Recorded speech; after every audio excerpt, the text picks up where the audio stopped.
Hello friends, welcome to legal literacy. Legal literacy में आपका स्वागत है। फ्रेंड्स, आज हम बात करेंगे सुप्रीम कोर्ट का एक बहुत ही महत्वपूर्ण फैसले पर। मामला ये था कि हिंदू अविभाजित परिवार मतलब हिंदू अनडिवाइडेड फैमिली और उसके कर्ता के क्या अधिकार हैं। फ्रेंड्स, यहाँ पे एक सवाल था, क्या हिंदू अनडिवाइडेड फैमिली का कर्ता बेटी की शादी के खर्चे पूरे करने के लिए संयुक्त परिवार की संपत्ति बेच सकता है।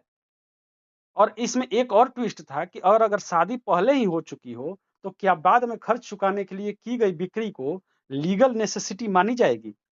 अब इन सवालों का जवाब सुप्रीम कोर्ट ने एक केस में दिया है और वो केस है दस्तागीर साहब वर्सेज सरानप्पा। 2025 का मामला है। क्योंकि आप जानते हैं फ्रेंड्स कि जो भी ज्वाइंट प्रॉपर्टी होती है, ज्वाइंट हिंदू या अनडिवाइडेड फैमिली की प्रॉपर्टी होती है, उनको अगर कर्ता बेचना चाहता है तो उसके कुछ कारण होते हैं कि इस कारण से हम बेच रहे हैं।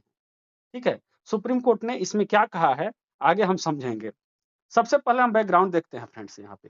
तो पहला प्रतिवादी जो था, सरनप्पा परिवार का कर्ता था। देखिए, एक वादी होता है, एक प्रतिवादी होता है। वादी होता है जो कि केस करता है, ठीक है, सूट फाइल करता है। प्रतिवादी होता है जो डिफेंडेंट होता है, उसका जवाब देता है। पहला प्रतिवादी ये थे, कर्ता थे। उनके 4 बेटे थे और सब मिलकर एक एचयूएफ बनाते थे। एचयूएफ मतलब हिंदू अनडिवाइडेड फैमिली। विवादित जमीन जो थी, हिंदू अनडिवाइडेड फैमिली की संपत्ति थी।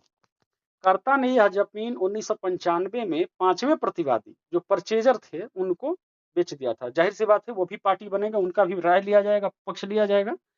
दावा किया गया था कि यह बिक्री बेटी काशीबाई की शादी के खर्चे पूरे करने के लिए हुई थी।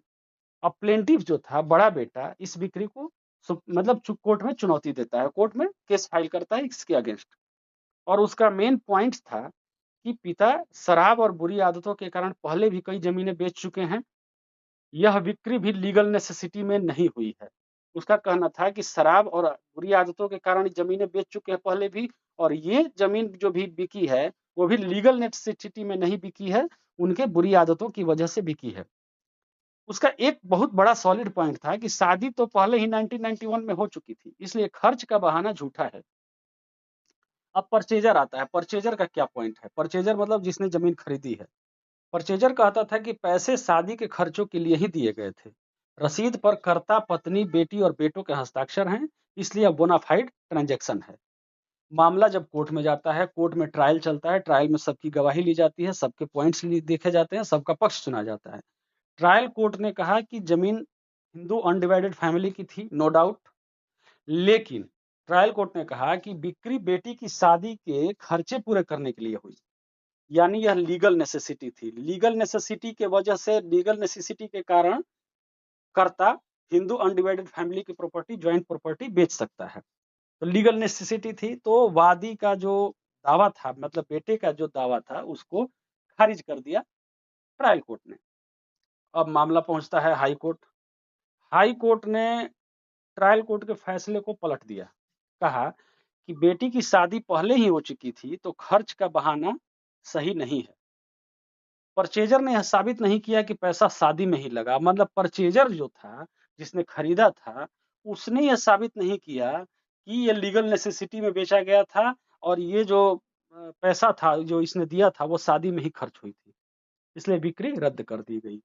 अब आता है मामला सुप्रीम कोर्ट में। हम लोग को मेनली सुप्रीम कोर्ट को देखना है। सुप्रीम कोर्ट ने जस्टिस संदीप मेहता और जयमाला बागची जो जजेस थे, इन्होंने विस्तार से पूरा कानून समझाया। कानून में इन लोगों ने कुछ पॉइंट्स रखे, मेनली 5 पॉइंट्स रखे। उसमें पहला पॉइंट था कि कर्ता का पावर क्या होता है, कर्तास पावर। अब इसमें सुप्रीम कोर्ट ने कहा कि हिंदू अनडिवाइडेड फैमिली का कर्ता बहुत बड़ा अधिकार रखता है, व्यापक अधिकार रखता है। वह लीगल नेसेसिटी या बेनिफिट ऑफ स्टेट के लिए जमीन बेच सकता है, ठीक है। या तो जो जमीन है, एक जमीन बेच दिया, दूसरा खरीद लिया और उसका विस्तार होने लगा, बेनिफिट ऑफ स्टेट, या लीगल नेसेसिटी, बहुत जरूरी चीज है, जैसे बेटी की शादी हो गया, मेडिकल कंडीशन हो गया, या फिर एजुकेशनल पर्पस हो गया, बेच सकता है। बेटा या कोई कोपार्टनर बाद में यह बिक्री तभी चुनौती दे सकता है जब साबित हो कि लीगल नेसेसिटी नहीं थी। अब बेटा और जो भी कोपार्टनर हैं वो चुनौती देते हैं, तो साबित करना है कि जब ये संपत्ति बेची गई थी कोई लीगल नेसेसिटी नहीं थी। अब लीगल नेसेसिटी की तो हम लोग बात कर लिए कि लीगल नेसेसिटी होने पर बेच सकता है, लेकिन आखिर लीगल नेसेसिटी है क्या? सुप्रीम कोर्ट ने ये भी कहा। तो मुल्ला ऑन हिंदू लॉ जो बुक है और कुछ पुराने फैसले जो सुप्रीम कोर्ट के थे, उनके आधार पे सुप्रीम कोर्ट ने कहा कि लीगल नेसेसिटी में क्या-क्या पॉइंट्स आएंगे। लीगल नेसेसिटी में सबसे पहला पॉइंट आता है फ्रेंड्स, सरकार का रेवेन्यू चुकाना। अगर सरकार का कोई रेवेन्यू हमारे प्रॉपर्टी पे बाकी है, उसको चुकाना है और पैसे नहीं है, तो कर्ता उस प्रॉपर्टी को बेच सकता है और बेच के सरकार का रेवेन्यू चुका सकता है। कर्ज चुकाना, कोई कर्ज लिया गया है पूरे परिवार के लिए, हिंदू अनडिवाइडेड फैमिली में, और उसको चुकाना है, तो उसके लिए बेच सकता है कर्ता, ठीक है। परिवार का मेंटेनेंस, परिवार का खर्च चलाना है और पैसे नहीं है, इनकम नहीं है और प्रॉपर्टी है, उसके लिए बेच सकता है। बेटी की शादी का अगर खर्च करना है, उनके लिए बेच सकता है। अंत्येष्टि और धार्मिक अनुष्ठान जो होता है, जो कि जरूरी होता है करना घर परिवार में और पैसे नहीं होते हैं, उनके लिए बेच सकता है। जरूरी मुकदमेबाजी के खर्च, मतलब लीगल जो खर्चे होते हैं, उसके लिए बेच सकता है। ये सारे लीगल नेसेसिटी माने जाते हैं। अब आता है पॉइंट उस पे कि जब शादी 1991 में हो चुकी थी, तो बाद में जो जमीन बेचा गया, तो इसके बारे में सुप्रीम कोर्ट ने क्या कहा? सुप्रीम कोर्ट का कहना था कि शादी भले ही पहले हो चुकी हो, लेकिन उसका खर्च और कर्ज परिवार वालों पर सालों तक असर डालती है। सुप्रीम कोर्ट ने कहा, इट इज कॉमन नॉलेज कि शादी में परिवार कर्ज लेता है और यह बर्डन लंबे समय तक चलता है, इसलिए बाद में जमीन बेचकर उस डेट को चुकाना भी लीगल नेसेसिटी है। क्लियर कर दिया सुप्रीम कोर्ट ने। बर्डन ऑफ प्रूफ की बात जहां तक आती है कि क्या अगर जो भी चीज है, वो क्या प्रूफ करना है, किसको प्रूफ करना है, बर्डन ऑफ प्रूफ मतलब साबित करने का भार किस पर होता है। सुप्रीम कोर्ट का कहना था कि परचेजर पर शुरुआत में बर्डन है कि वह सेल और लीगल नेसेसिटी साबित करे, जिसने जमीन खरीदा है, ठीक है। क्योंकि अगर लीगल नेसेसिटी साबित नहीं हुई, तो सबसे ज्यादा नुकसान उसको होगा, क्योंकि उसने तो पैसे दे दिए हैं और सेल वाइड हो जाएगा। अब वाइड होने के बाद वो अपने पैसे वापस लेने के लिए फिर से सूट फाइल करेगा, क्या करेगा, लेकिन प्रॉपर्टी तो उसके हाथ से जाएगी। तो इसलिए परचेजर पे शुरुआत में ये बर्डन है कि वो सेल और लीगल नेसेसिटी दोनों साबित करे। मतलब सेल हुआ है, उसने खरीदा है, और खरीदा है तो कर्ता के पास कोई लीगल नेसेसिटी थी, ये साबित करे। यहाँ परचेजर ने रिसिप्ट, सिग्नेचर और क्रॉस एग्जामिनेशन से ये सारी चीजें साबित कर दी। यह साबित करना कि पैसे सभी को पार्टनर तक नहीं पहुंचे, यह उनके स्पेशल नॉलेज में है, न कि परचेजर के। देखिए, जो बर्डन ऑफ प्रूफ होता है, तो एक उसमें यह भी प्रिंसिपल है कि कोई भी बात जो किसी के स्पेशल नॉलेज में है, उसको वो चीज प्रूफ करनी है, ठीक है। तो अब यहाँ पे पैसे आपको मिले कि नहीं मिले, जो दूसरे को पार्टनर थे, ये परचेजर को नहीं पता है, कोर्ट को नहीं पता है, किसी को नहीं पता है, ये सिर्फ और सिर्फ को पार्टनर्स को पता है। तो उनके स्पेशल नॉलेज में है, तो उनको प्रूफ करना है।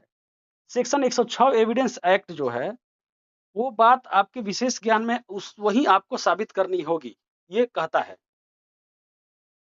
पांचवा पॉइंट सुप्रीम कोर्ट ने सामने रखा, कंडक्ट ऑफ प्लेंटिफ के बारे में। जिसने केस किया था, उसका कंडक्ट क्या है। प्लेंटिफ ने 5 साल बाद मुकदमा किया, सेल हुआ उसके 5 साल तक, और पहले की सेल्स कभी चैलेंज नहीं की, सिर्फ यही सेल चैलेंज किया। डिले और साइलेंस से उसकी बोनाफाइडी पर डाउट पैदा होता है। ऐसा भी हो सकता है उसने पैसे ले लिए हो, पैसे रख लिए हो, बाद में चैलेंज कर रहा हो, बोनाफाइडी उसकी डाउटफुल है। फाइनल होल्डिंग क्या हुआ, सुप्रीम कोर्ट का फाइनल वर्डिक्ट क्या हुआ। सुप्रीम कोर्ट ने सबसे पहले कहा, हाई कोर्ट ने गलती की, यह सेल लीगल नेसेसिटी में हुई थी, परचेजर बोनाफाइड था। कोपार्टनर का यह कहना है कि उसे पैसे नहीं मिले, सेल इनवैलिड नहीं कर देता है। कोपार्टनर को पैसे मिले या ना मिले, इससे कोर्ट को नहीं लेना देना है। अगर लीगल नेसेसिटी में सेल हुआ है और कर्ता ने सेल किया है, कर्ता ने वो पैसे कहाँ खर्चे किए हैं लीगल नेसेसिटी में, हो गया। नतीजा इसका ये हुआ कि अपील अलाउ हो गया, हाई कोर्ट का ऑर्डर सेट असाइड हो गया और ट्रायल कोर्ट का जजमेंट बहाल हो गया। इसका सबसे पहले जब हम शुरू में क्वेश्चन देखे थे कि क्या कर्ता बेच सकता है property, joint Hindu family property या नहीं, तो इसका आंसर सुप्रीम कोर्ट ने दे दिया, हाँ बेच सकता है। लीगल नेसेसिटी में बेच सकता है या फिर बेनिफिट ऑफ द स्टेट में बेच सकता है। और लीगल नेसेसिटी होता क्या है, इसके बारे में भी सुप्रीम कोर्ट ने इस जजमेंट में बता दिया है। तो दोस्तों, इस केस से हमें ये सीख मिलती है कि एचयूएफ का कर्ता लीगल नेसेसिटी में जमीन बेच सकता है, ये तो हम देख लिए। बेटी की शादी एक मान्य लीगल नेसेसिटी है। शादी के बाद डेट चुकाने के लिए भी सेल वैलिड मानी जाएगी, यही हमारा पॉइंट था। परचेजर को बोनाफाइड साबित करना होता है, लेकिन नॉन रिसिप्ट ऑफ मनी साबित करना कोपार्सनर का बर्डन है। परचेजर ये साबित कर दिया कि हमने खरीदा, हमने पैसे दिए हैं, लेकिन पैसे कोपार्सनर को मिले या नहीं मिले, ये साबित करना कोपार्सनर का काम है। यह फैसला फ्रेंड्स सिर्फ एचयूएफ के लिए नहीं है, बल्कि प्रॉपर्टी लॉ के छात्रों और एडवोकेट्स के लिए भी लैंडमार्क है। अगर आपको यह डिटेल्ड एनालिसिस पसंद आया हो तो वीडियो को लाइक करें, शेयर करें और चैनल को सब्सक्राइब करें, ताकि आपको ऐसे ही सुप्रीम कोर्ट के महत्वपूर्ण फैसलों की जानकारी मिलती रहे।